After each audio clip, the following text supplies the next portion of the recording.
Hello, welcome back to Black Body Engineering. Today, we're going to try to explain how to build our own CPU. One popular CPU is the MIPS 32-bit processor. This CPU allows students to understand the complexity of a CPU without the overwhelming details of a modern CPU. So, if we start with a 1-bit ALU, for example, that stands for Arithmetic Logic Unit. This is in charge of the arithmetic and logic process of the CPU. For example, if we want to talk about addition, then the mathematical operation will be executed on the LAU.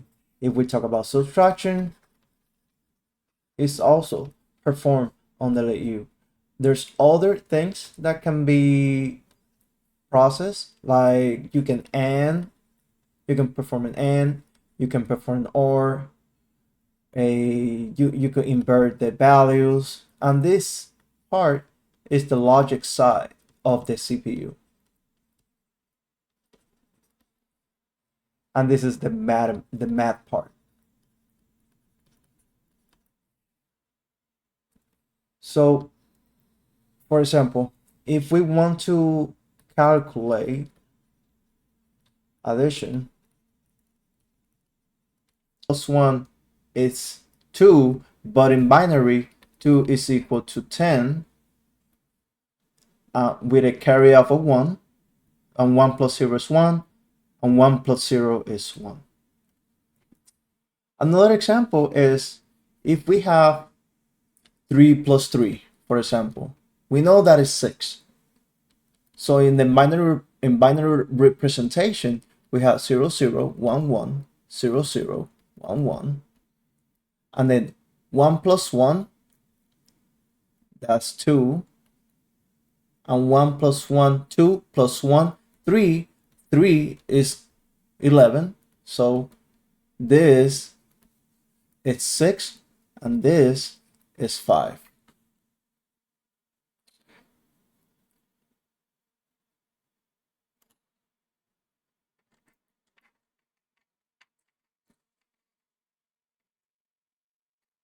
So if we know how to perform a binary addition, then it's easier for us to implement our first part of our Arithmetic Logic Unit, or LAU. And to do that, we're gonna implement a full adder. This is a logical circuit that allows us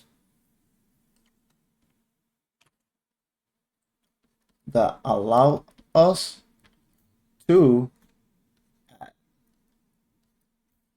So if we take into consideration, let's say, the inputs, we're gonna build a truth table.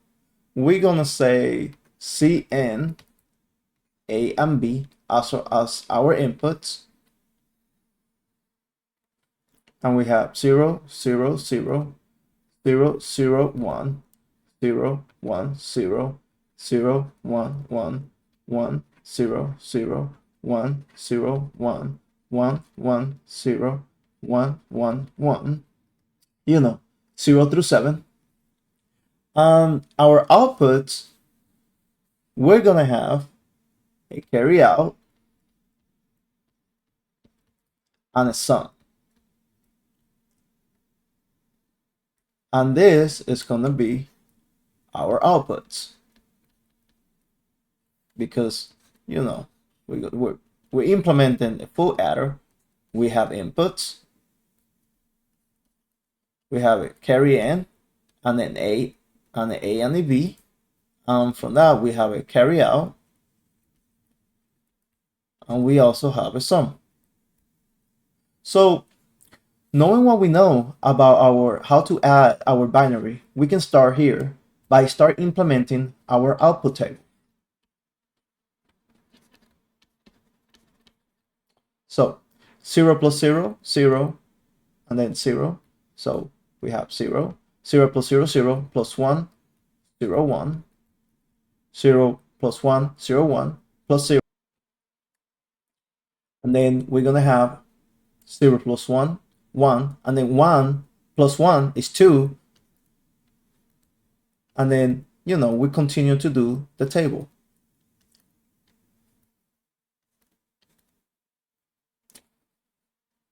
Then once we implement the outputs, we can go ahead and use our K-maps so we can derive our equations.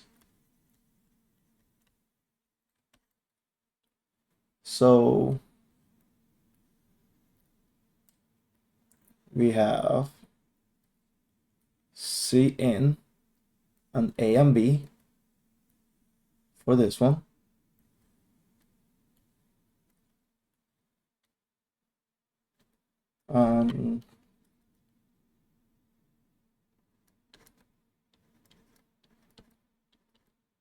We're gonna go ahead and copy this.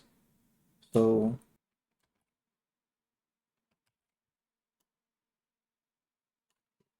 one K-map is gonna be for our carryout, and the other one is gonna be for our sum. So for our carryout, we have 0, 0, 0, 1, 0, 1, 1, 1. And then for our sum, we're going to have 0, 1, 1, 0, 1, 0, 0, 1. Then once we have our K-map, it's easier to derive our equations. So we have that one. We also have this one, and we also have this one. And likewise over here, we have that one. We have this one, we have this one, and we have that one.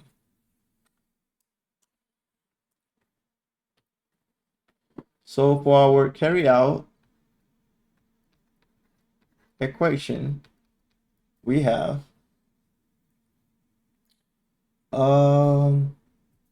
so for this one, I have Cn B or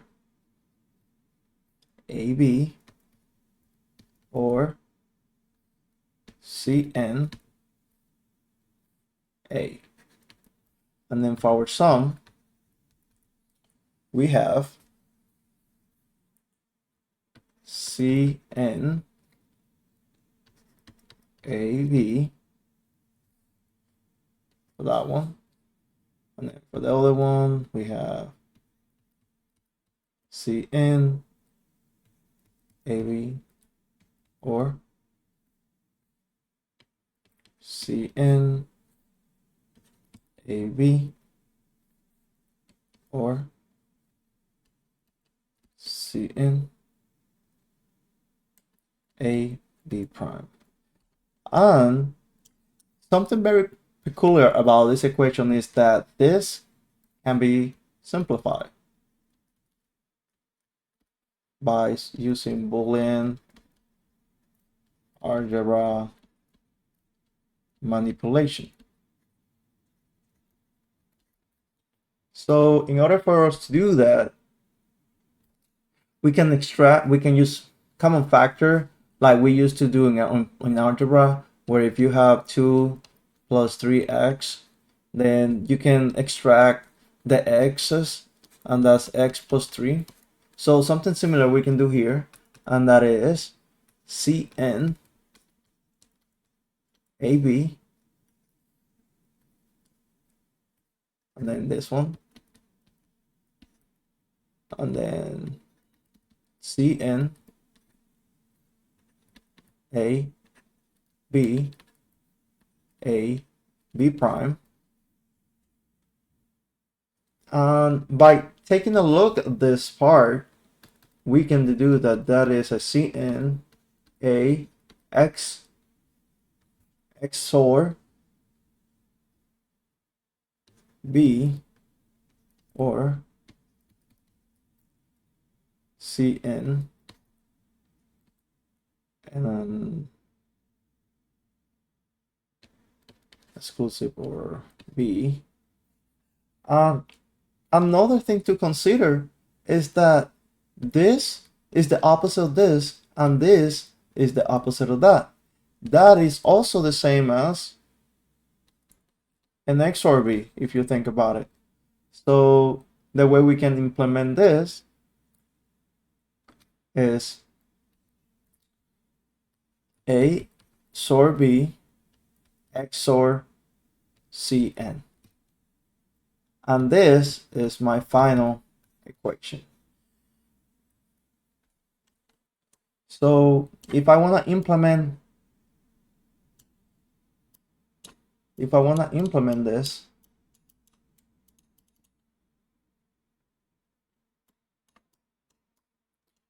so we have that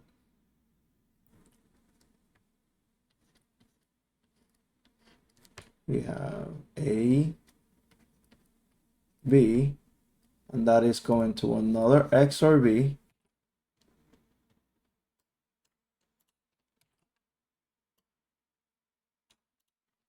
For the carry out, I'm gonna have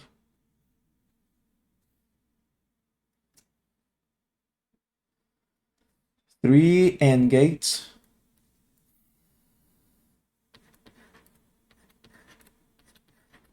For the first one, it's going to be Cn with B. The other one is going to be Cn with the A.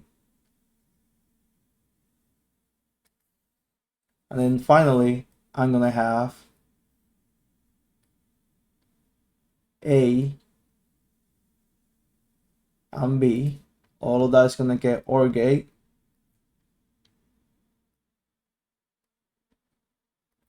And that is going to be my carry out. And if I close this in the box, this is called a full adder.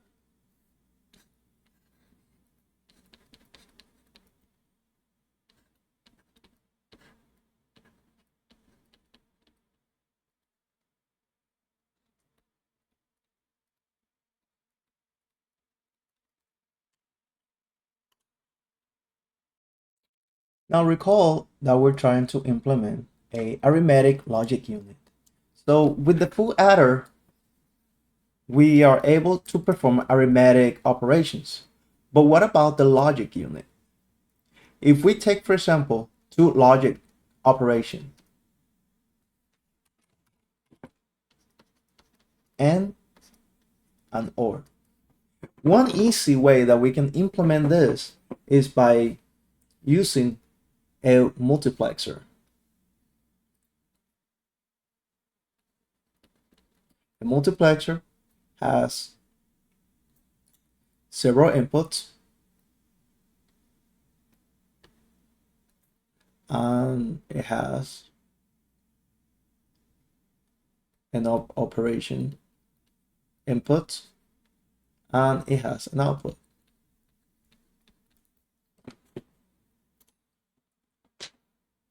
So by performing the operation, we can decide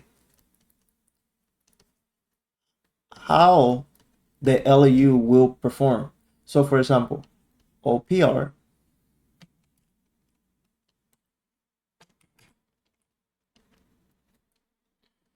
and we have defined A and B here. Actually, let me use another X and Y. And we have defined X and Y for 0, 0. We want that to be our end function. Our 0, 1, we want that to be our OR function. And 1 and 0, we want that to be our addition. So what we can do is we can implement here an AND gate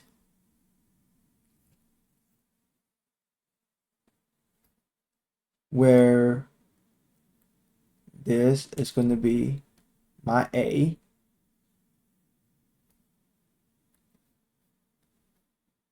and this is going to be my B, and then because this is 0 0, this is 0 1 0, and this is going to be my OR operation, and this is going to be my B operation. And then finally, remember the foo adder that we implemented. So right now, only the, then we can implement the result goes in here, and then A and B, because I need two inputs.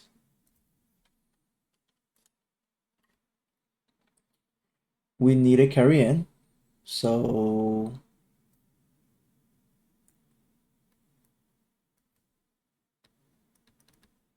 carry in, and we also need a carry out.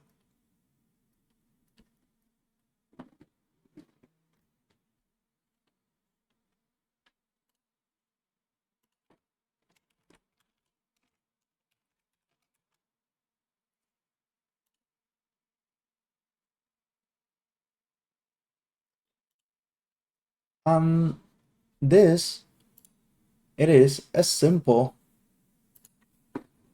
arithmetic logic unit.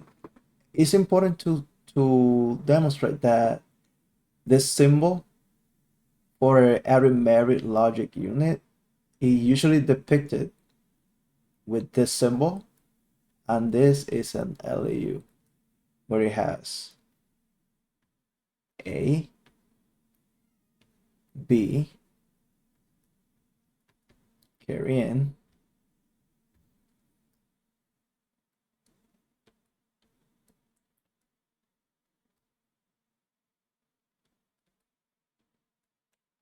operation, and result.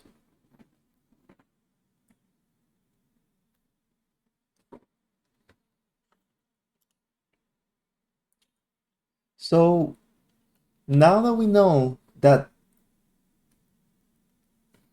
let me change the color of my pen. Now that we know that this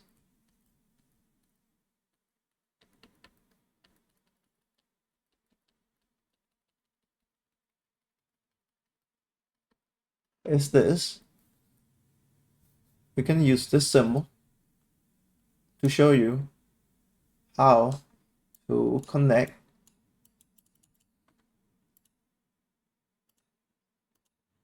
make it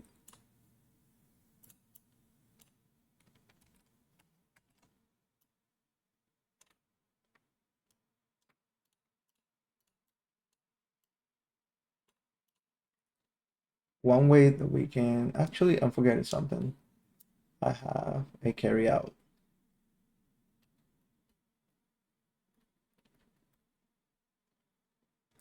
So one way that we can connect them is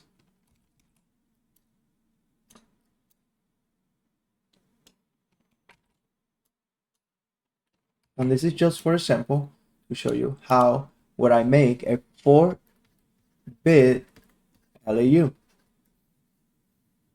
This is my carry out. It will connect it to my carry in.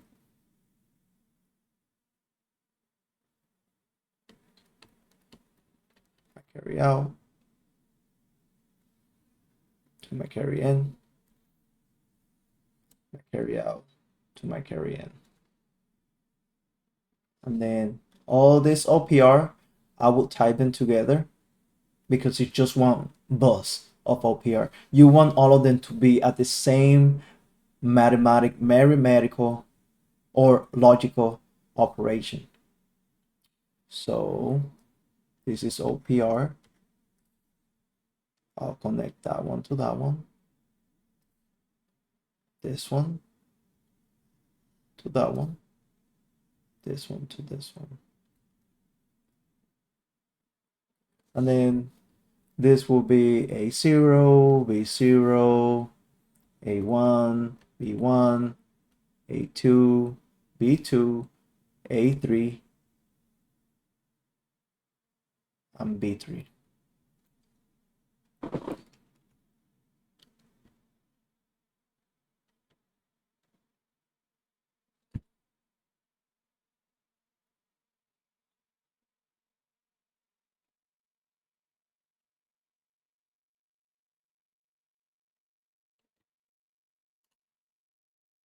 Another thing that we want to add to our LU is the ability to invert our bit. For example, if I have 0010, I want this to be 1101. In order for us to do that, there's two ways, but the way we're gonna implement this is gonna be with a NOT gate and a MUX.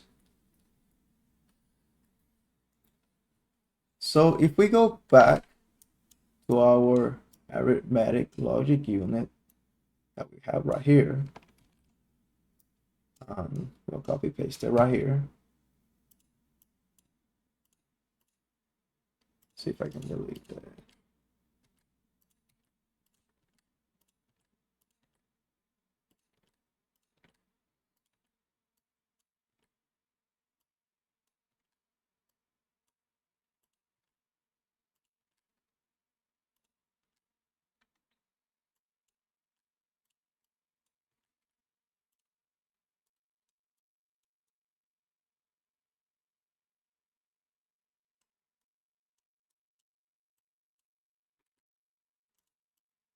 We can pretty much reuse the hardware that we already have. The way we're gonna implement this is push this back.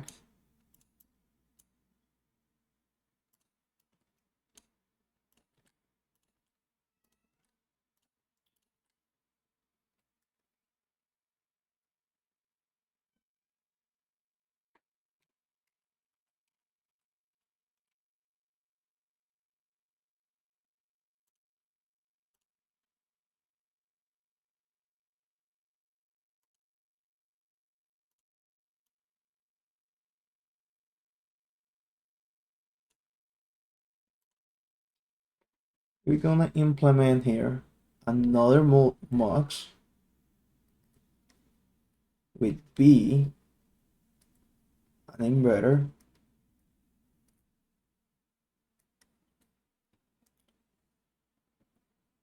and that one's gonna be our B value.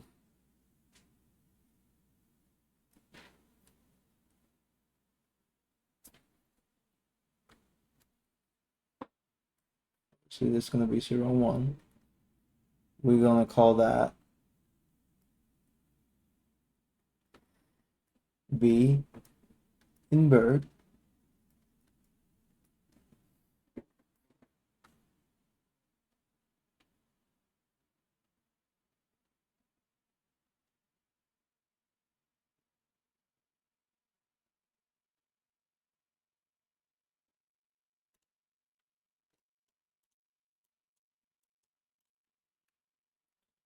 We're gonna reuse the same software, the hardware, to implement the A invert.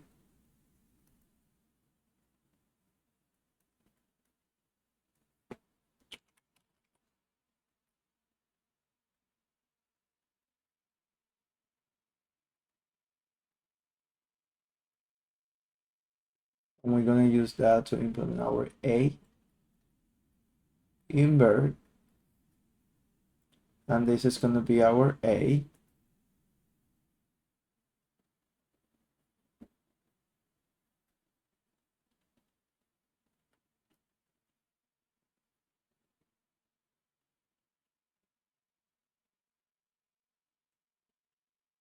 And we can put this one here. This is gonna be our carry in.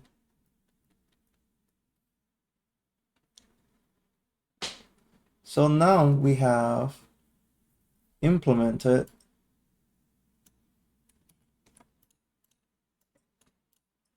the LU for a MIPS processor.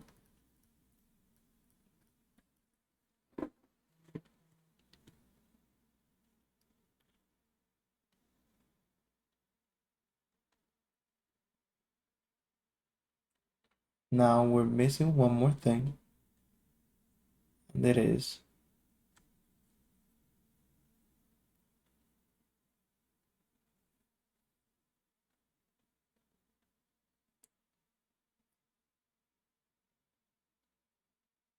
the least significant bit. So in order for us to implement that, we're simply gonna add another, because this is 0 and this is 1, 2, 3, a third function to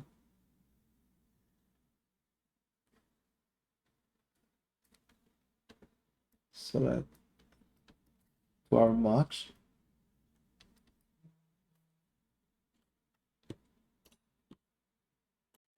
Now we're gonna try to implement the overflow detection circuit. And the way we're gonna do that, we have first to define 4 rules. Rule number 1, if a positive number is added to another positive number and the result is negative, then that's an overflow.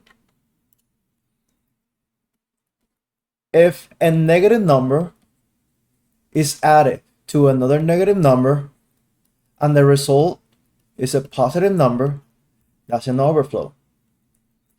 If you have a subtraction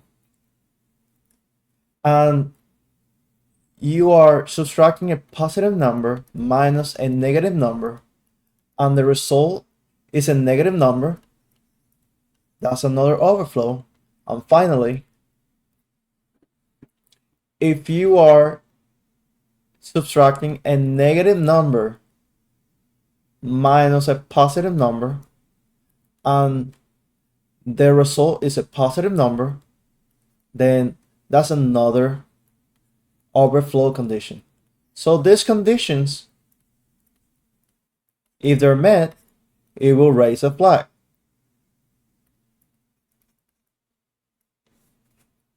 So how do we define this? So we can make it easier just by first defining this section, the addition, and we can see how that extends to the following instructions. For example, for the first one, we can say that the positive number and a positive number and a result, because this is positive, and this is negative because this is 0, 0, 1, or a negative number and to another added number and the result is a positive number, we can say that that will raise the flag. However, we do really want to implement this with the least expensive option. So this is for addition. So if we do the one for the subtractions, we can see that there's something very peculiar between both equations. So a negative number, a positive number, and to a negative number, and the result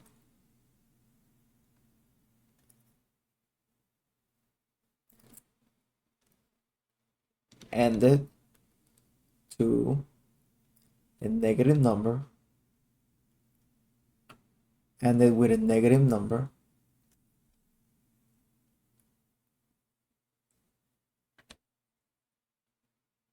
this is OR, and a positive number,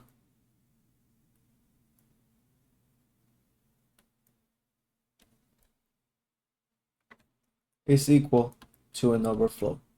So if we compare this to, we can see that that is the same, that is the same, that is the same, that is the same. The only thing that is inverted is the b value.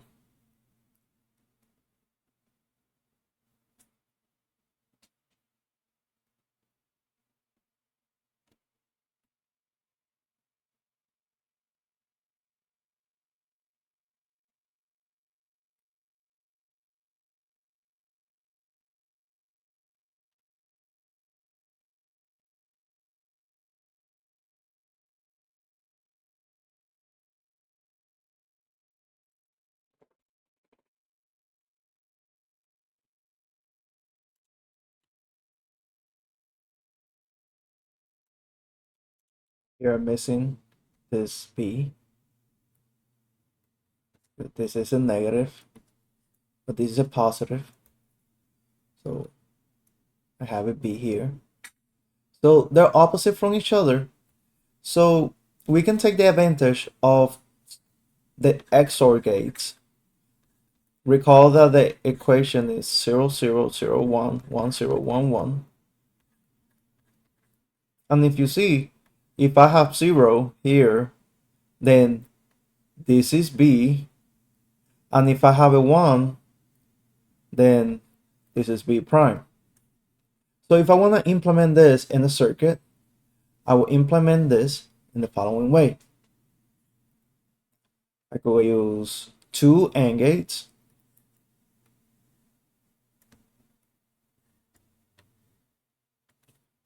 For the A, I will use not A. For this one, I could use an XOR gate.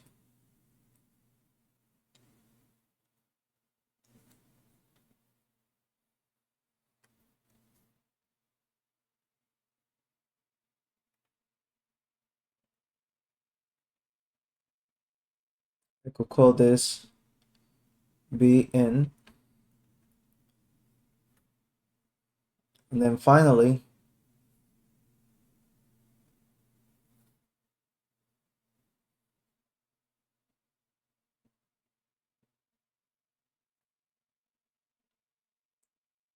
I could use R for result. And then for the next one, I could use A, another AND gate, another XOR gate. I will use not B, use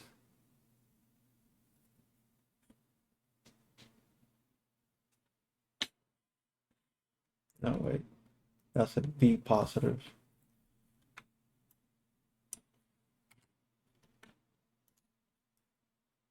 Use a B. Use this one here.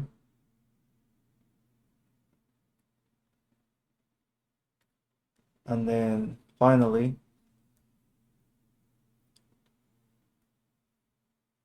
not R. The last one. So what's going to happen is, if this is 0, then I'm executing this side, this part of the equation. But if this is 1, this is going to get embedded into B. This is going to get embedded into not B. And then that is going to be, it's going to be OR gated. And that's going to be my overflow flag. Finally, I can implement one more for my carry out for unsigned operations. And then I can also org that. And this that is right here is gonna be my overflow detection circuit.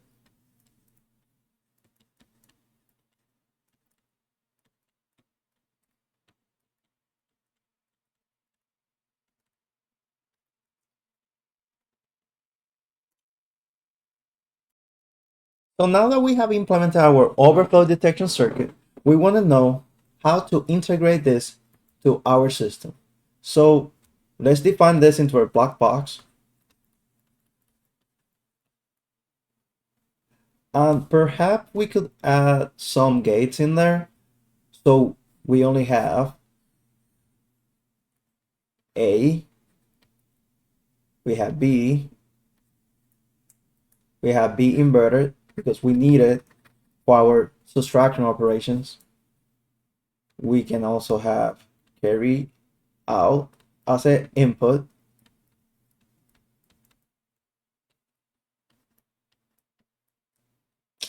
And we're gonna have an overflow flag here.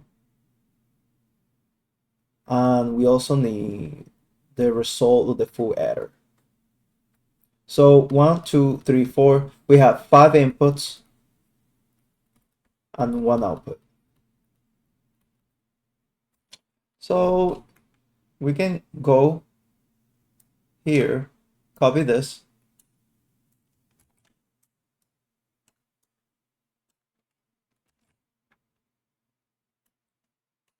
and then over here we can implement our black box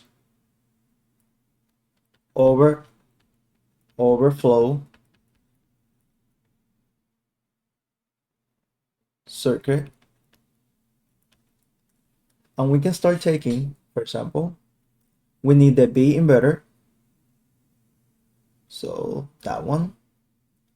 We also need the carry out,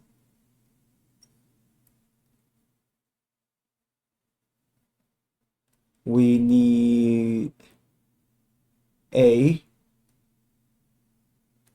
we also need B, so 1, 2, 3, 4, and we also need the full adder result, and that is going to give us our overflow flag.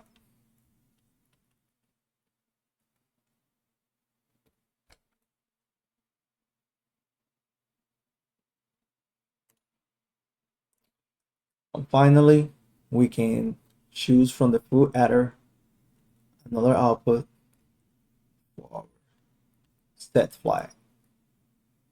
And as of right now, this actually, let's see, this is our arithmetic logic unit. We have input A, we have input B, we have the operation that will choose the mux, we have an output, we have the set less than input, we have an overflow flag, and we also have a set output.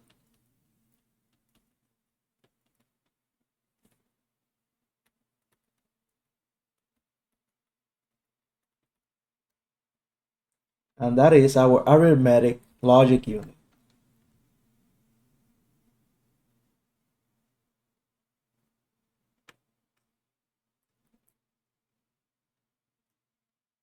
Another thing that we can add is our zero flag.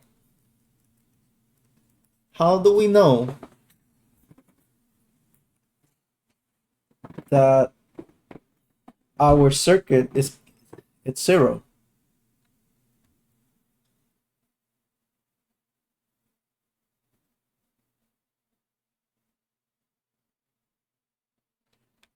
One way that we can implement our zero flag is that when we're done implementing all the LEUs, we can OR our outputs together,